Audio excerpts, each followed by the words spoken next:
You boarded a flight this morning, fell asleep, and woke up on a different continent. 100,000 years ago, that same distance would have taken your entire lifetime and you still might not have made it. No map, no road, no idea what waited past the next ridge. For nearly all of human history, moving anywhere meant gambling with your life, using nothing but 2 legs and whatever you could carry on your back.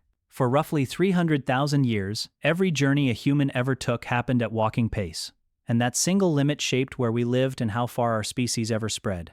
Let's start with the only tool you actually had: your feet. Humans are terrible sprinters. A cheetah hits 70 miles an hour. You max out around 15, and only for a few seconds. But speed was never the advantage. You could walk 20 miles, sleep, and do it again the next day for weeks. Almost nothing else on Earth can do that. Your arches work like springs. Your Achilles tendon stores energy instead of burning it. You have roughly 2 million sweat glands letting you keep moving while every other large animal has to stop and overheat. You weren't built to be fast. You were built to never stop. In 1978, researchers at Laetoli in Tanzania uncovered footprints pressed into volcanic ash 3.6 million years ago. 2 individuals walking upright, side by side, with a stride almost identical to yours. Then, starting around 70,000 years ago, humans began walking out of Africa, edging further into land no human eye had ever seen, crossing the Middle East, Asia, Europe, Siberia, into the Americas.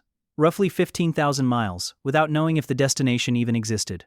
Archaeologists have found obsidian tools hundreds of miles from the nearest volcano.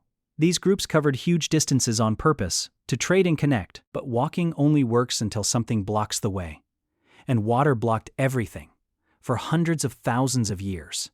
Then, humans did something no other land animal has ever managed.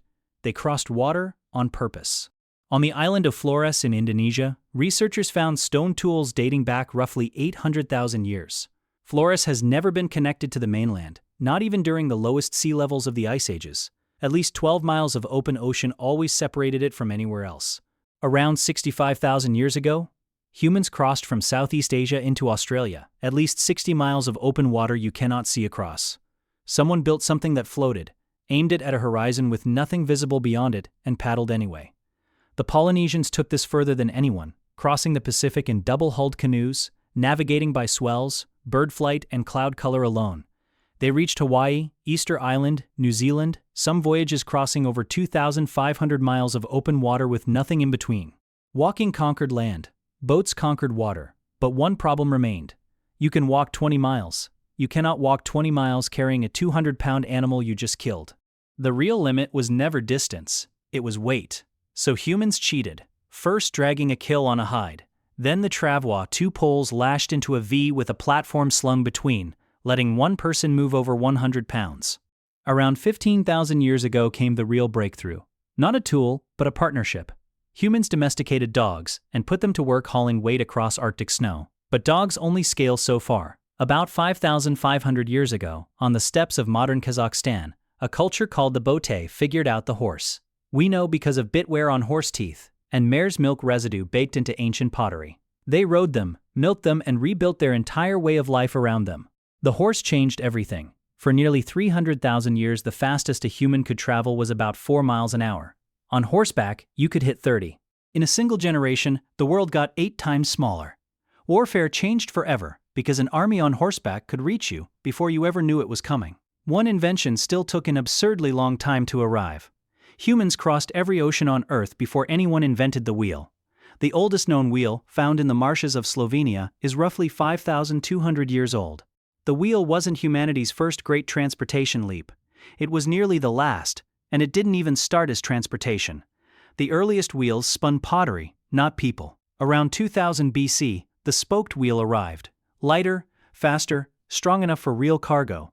Combine that with horses and the first paved roads, and for the first time in human history, you had a true transportation system. Empires became possible. So here's the full picture. For 300,000 years, humans had nothing but their legs, and they walked across the entire planet. They hit water and learned to float. They needed to carry more, so they dragged, then built frames, then partnered with animals. They tamed the horse, and the world shrank overnight. They invented the wheel, and it shrank again. Now you sit inside a metal box doing 70 miles an hour and call it a commute. Your ancestors walked barefoot across continents they had no name for, toward places they had never seen, because staying still meant dying. We solve the problem of distance so completely, we forgot it was ever a problem at all.